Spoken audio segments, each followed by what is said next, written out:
Welcome to the Village Vision podcast, where community collaboration and care converge. I'm Dr. Crystal Morrison, and I'm honored to be your host on this incredible journey.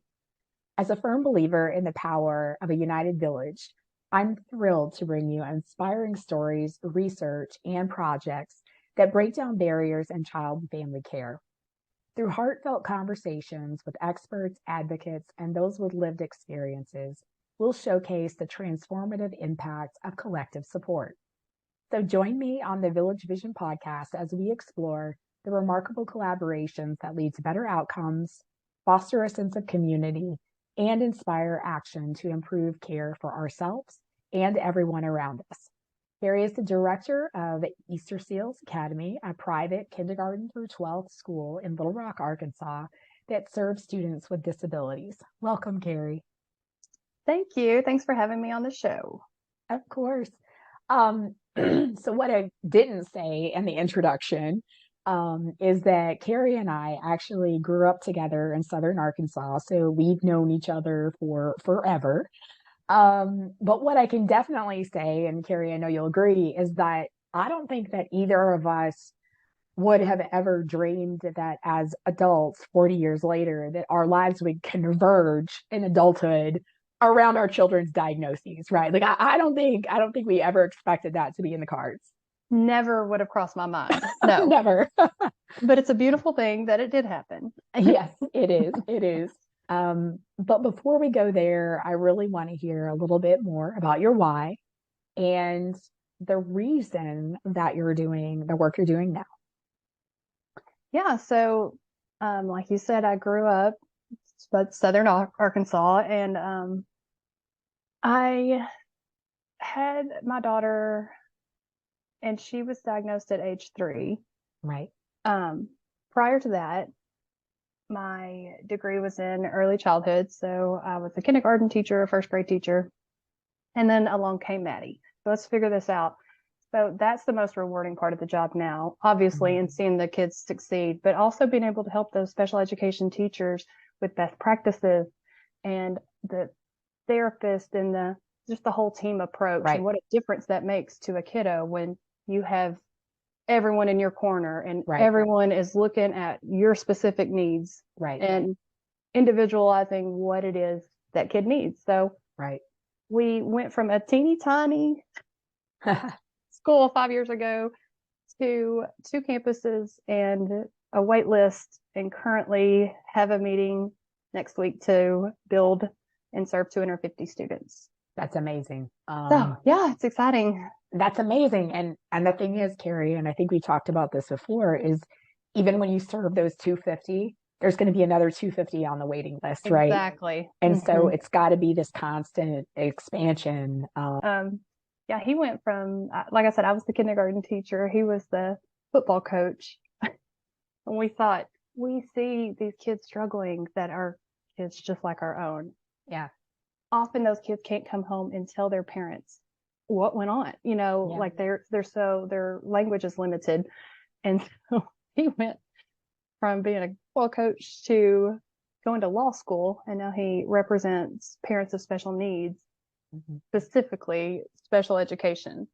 Yeah. So it's our driving passion that has made us where we're at today, both of us. And yeah, I never, like you said, in a million years would have thought we would have been where we're at. This wasn't what I had in mind, but it's in some ways even better. I mean, you don't take for granted anything.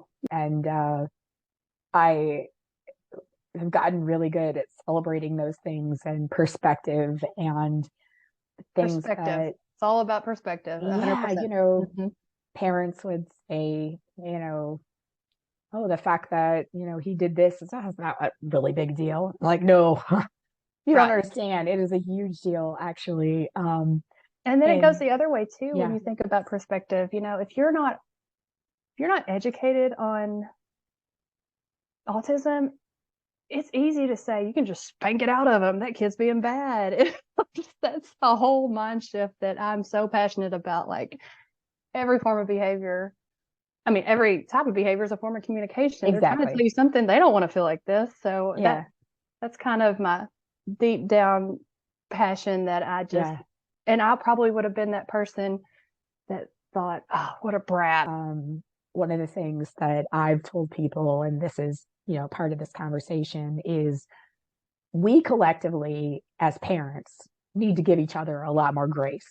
And even as parents of children with autism, we need to collectively do better giving each other grace because there's a lot of excellent support groups out there, hands down, but there's also a lot of support groups out there where there are some topics you throw out, it's like a grenade. Like everybody jumps on the bandwagon. It's very if controversial. I said ABA right now, boom. Right. If you said ABA, if you said, puzzle piece versus infinity symbol, if you, I'm not saying that language and symbols and right. certain things are not important. I'm not saying that at all. I agree.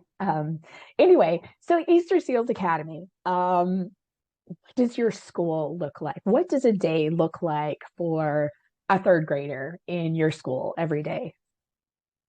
I feel like we're trying to do almost a transformative type model that we would like.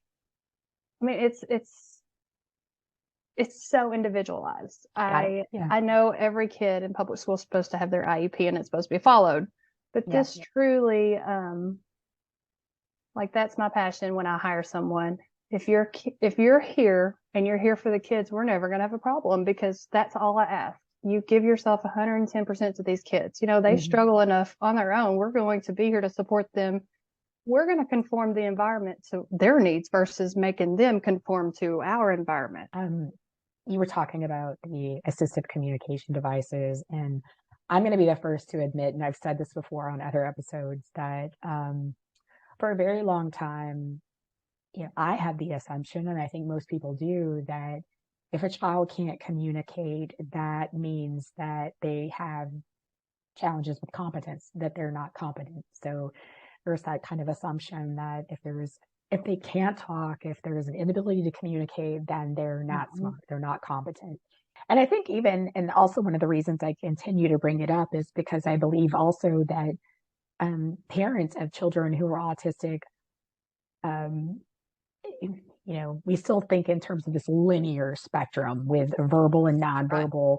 Right. And, parents who have children that are, I know. Parents who have children who are highly verbal also assume incompetence for those children who are nonverbal, and it couldn't be farther from the truth. So I always like to talk a little bit about that because I've seen so many examples, so many success stories. Just one, for example, one of the students, his first day at Easter Seals, he was running laps around the building. Yeah. It was bad. Yeah. And then we started him, he didn't have any way to communicate. He was completely nonverbal.